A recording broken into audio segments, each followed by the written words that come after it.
I wanted to share with you today 2 examples of mounting solutions that we have come up with here at the Museum of Anthropology at UBC in response to a couple different problems. One was that question we all love, which is make us a mannequin that's invisible.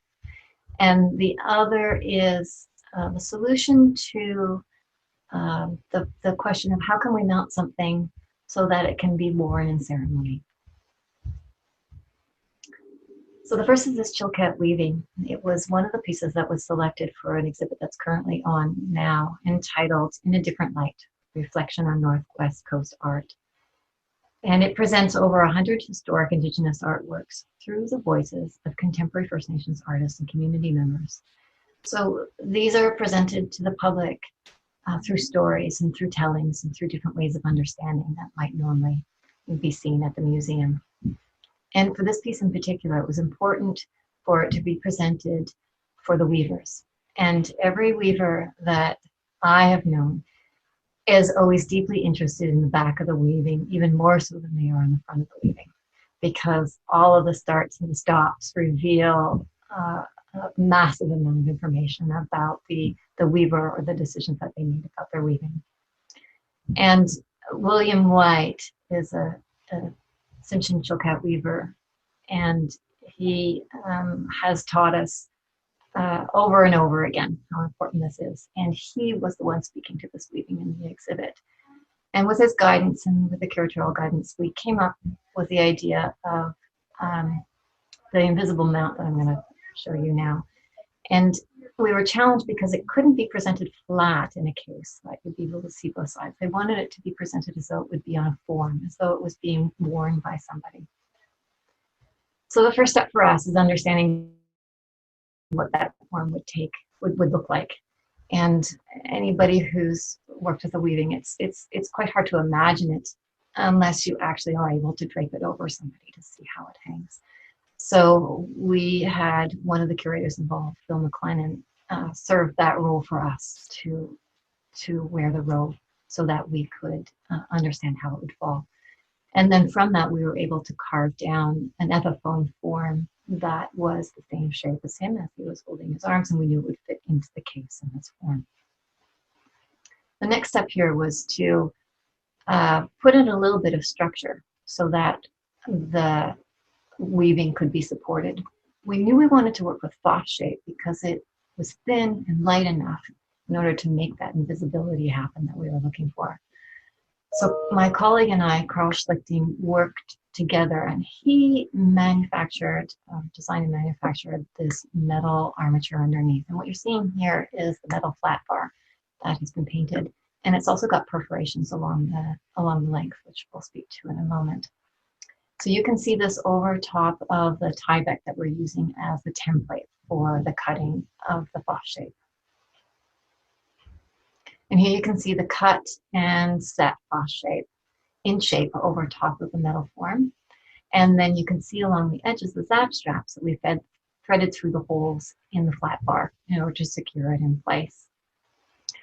Now, the challenge with the cloth shape is it does a great job in creating that form, but it's still on its own won't support the width or the weight of the blanket crossways.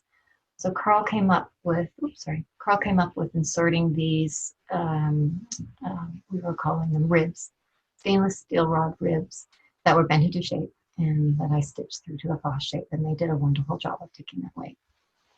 And then the last component of the form itself was around the neck, where there was just a little bit too much weight and too much pull. We weren't happy with the way it was settling on the mount. And we resolved that by putting in a little extra dimension using 4-ply black matte white. And then here you have the mount after it's been covered with black cotton jersey. You can see a little bit of the frost shape poking through on the bottom, and then the arms or the feet that extended to the case base. And then the final result here, where we have a wonderful open view into the interior of the weaving, where you can see all of that working. And then I should note that the whole write-up for this mount is being included in the updated publication on mount making from the Canadian Conservation Institute.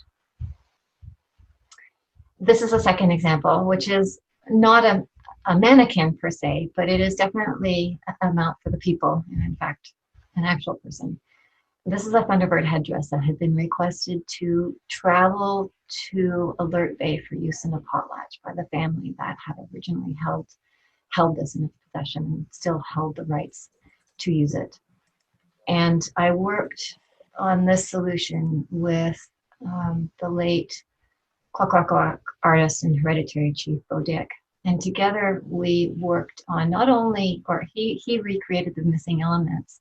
I dealt with strengthening the wood so that it could be danced. But the other thing that we had to work with is the fact that the rigging, the interior rigging was missing, and as such, it couldn't be used. And Bo had, when we were tossing the ideas around, he had said that, well, we might, we would have used a hat, stitch a hat through it, but that had some challenges. What hat? Where was I going to find a hat? What size of hat?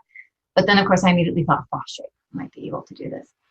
And the dancer who would be using it wasn't in Vancouver. He was up in Alert Bay, which is a 7-hour commute. So I had to work with measurements that I could get from people at MOA, but everybody was very helpful. And together we came up with what is basically a hat on the inside. And that was stitched to a donut, which was being used to take up the excess space. Otherwise, the headdress would have sat too low. And then once we were up in Alert Bay, we were able to do the fitting. This is Daryl Dawson, who was going to be dancing the headdress. And you can see here the frost shape is not quite set. I left that final setting to be done after the fitting. And then following this, it was covered with black jersey. And then we were also able to stitch in the other component of the rigging, which is the bands, the large bands that wrap around the waist of the dancer. And you have, this is myself and Bo in the hotel room late at night before the morning activities at the potlatch, where he's just fitting the final pieces in place. And then I'm stitching everything together on the headdress. And it actually worked out quite well. And now we really acknowledge that these changes in the use are part of the headdress. So they weren't removed when it came back from travel. They're on display with the headdress as it is in our visible storage multiplicity gallery.